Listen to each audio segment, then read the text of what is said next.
Hello and welcome to the news at 6. The news is live on Joy 99.7 and hits 103.9 FM in Accra, in Kumasi on Love 99.5 FM. Facebook live stream and over 30 affiliates across Ghana's 16 regions, including Shine 96.9 FM Akachi, Radio Max 105.1 in Takrady and Ridge 104.9 Tamale. Get radio, TV and online content on the myjoyonline.com interactive app for Android and iOS devices. Coming up, Kumasi's KJTR market shut down after fire engulfed some shops, destroying goods worth thousands of cedis. The very area that began the fire are areas where we find items being sold at cupboard, what do you call it, tap-in-time, catapults, which are all prone to fire. Also, U.S. Ambassador to Ghana says the Boko conflict creates an environment for violent extremist groups to thrive. As we look at events in Wakrou today, which are of concern, I know, to all Ghanaians, that kind of instability creates vulnerabilities that violent extremists and others will exploit. And in business, Ghana's outstanding loans to the International Monetary Fund are relatively unchanged at $1.3 billion special drawing rights at the end of January 2023. Details on the Joy Business Report. Also in this package, drop in fuel prices takes effect with all three key products, petrol, diesel and LPG, going down by as much as 10%. This is remarkable. 2.5 months ago, you were at 23 cedis per litre. Today, you are at 12 cedis and falling. That is a good point. We've got these and more here on the news at 6 with me, Bernice Abubedulansa. Thanks for choosing us. This is Joy News, independent, fearless and credible. It's a pleasure to have you here. The details.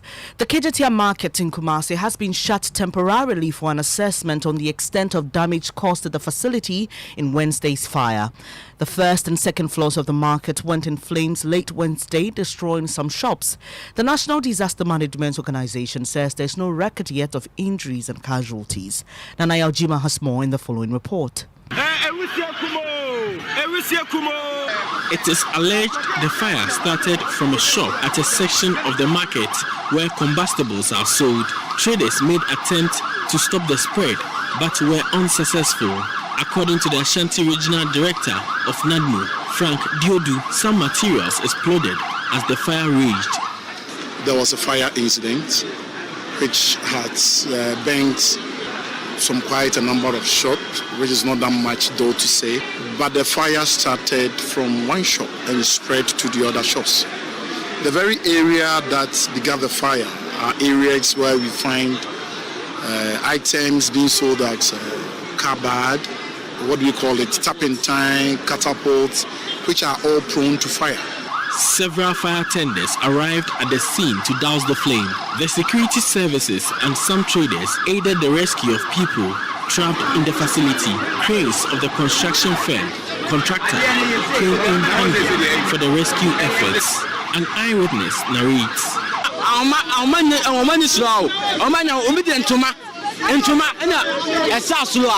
Every third floor down.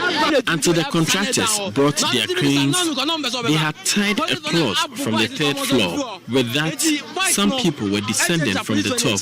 The KJTR market has since been cordoned as security personnel patrol the enclave. We do also recommend that they will be close up, then people will leave for proper works to be carried out. For Joy News, Nana Yaljima, Kumasi. Now, the U.S. Ambassador to Ghana, Virginia Palmer, says the conflict in Boko creates an environment for violent extremist groups to thrive. Speaking after the closing ceremony of Flintlock, a joint military exercise involving the U.S. and more than 20 other countries, including Ghana, she said Russian proxies take advantage of regional instability. We'll be hearing from her in a moment, but first, Maxwell Agbagba was at the Visitors' Day at Sugakope, where participants of the U.S.-led training Flintlock demonstrated what they've been practicing. After days of training, some military personnel from different countries taking part in a simulated rescue of a kidnapped government official.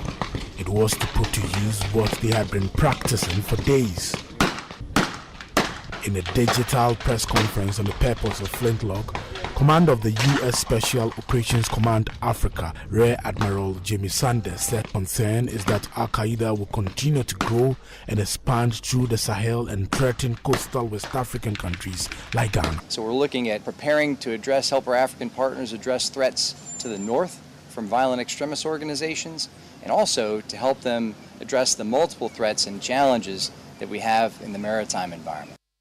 Maxwell Agbagba with that report. We can now hear from the U.S. Ambassador to Ghana, Virginia Palmer. She says the Boko conflict creates an environment for violent extremist groups to thrive. Especially as we look at events in Wakrou today, which are of concern, I know, to all Ghanaians, that kind of instability creates vulnerabilities that violent extremists and others will exploit.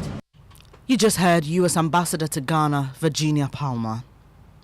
Petroleum price reductions are taking effect at the pumps this morning.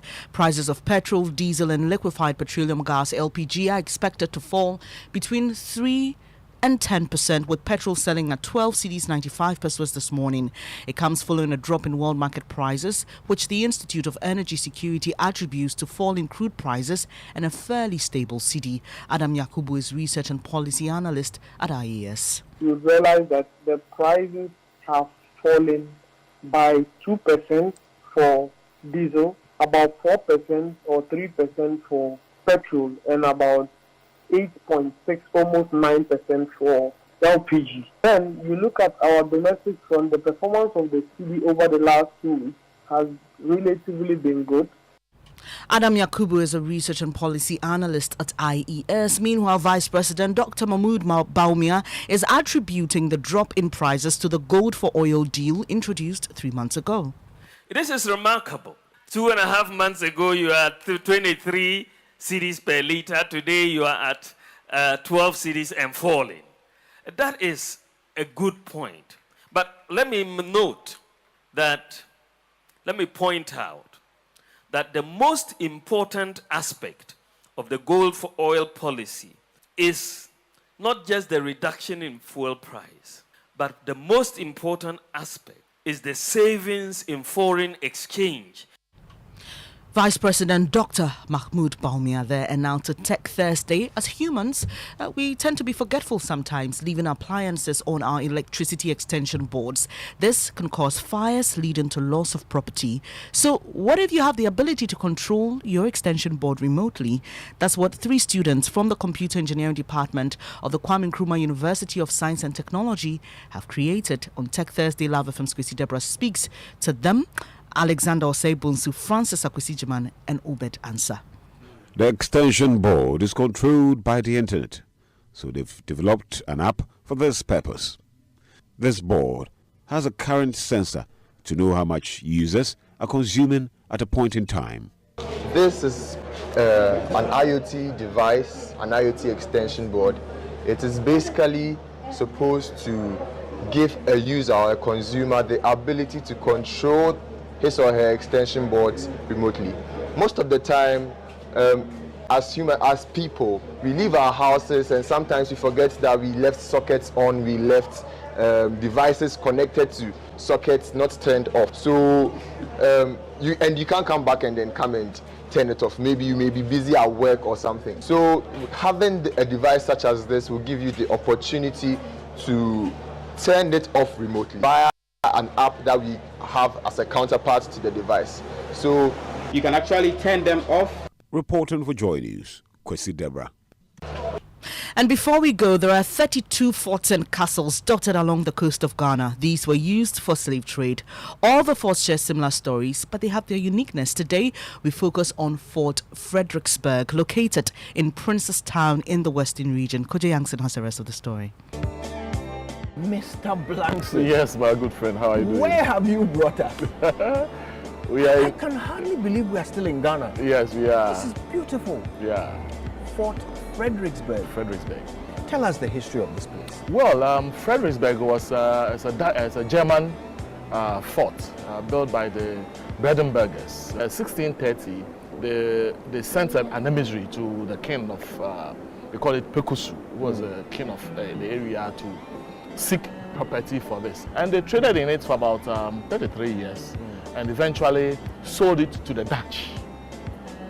Now, when they were here, trade was very good. They recruited a local merchant, they call him John Coney, to be their ambassador or their factor, as they call it. So he established links with Asen, Wasa, Ashanti to direct traders to this fort. So it was very, very lucrative. When they tried to sell the fort to the Dutch, the Bredenbergers did not inform John Coney, which infuriated him greatly. So he staged a coup and attacked the fort and captured it. Just like Asamani in Christiansburg, traded with the Europeans here at cutthroat price. Then the Dutch realized, no, this guy is disturbing us. So they sent an army, a group, to come and take over the fort. About 120 men landed on the coast to take over.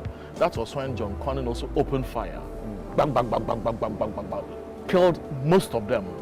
That victory of John Coney just reverberated throughout the Caribbean, especially among the Dutch colonies. You heard Kaja Yankson speaking to the Western Regional Director of the Museum and Monuments Board, Kwesi Esel Blankson, for Ghana Month's feature today. That'll be all for this edition of Joe News at 6 with me, Bernice Abubedulansa. Our top story, Kumasi's KGTM market shut down temporarily after fire engulfed some shops, destroying goods worth thousands of cedis. Do log on to myjoyonline.com for more. Thanks for your company. Kindly stay. The Super Morning Show continues.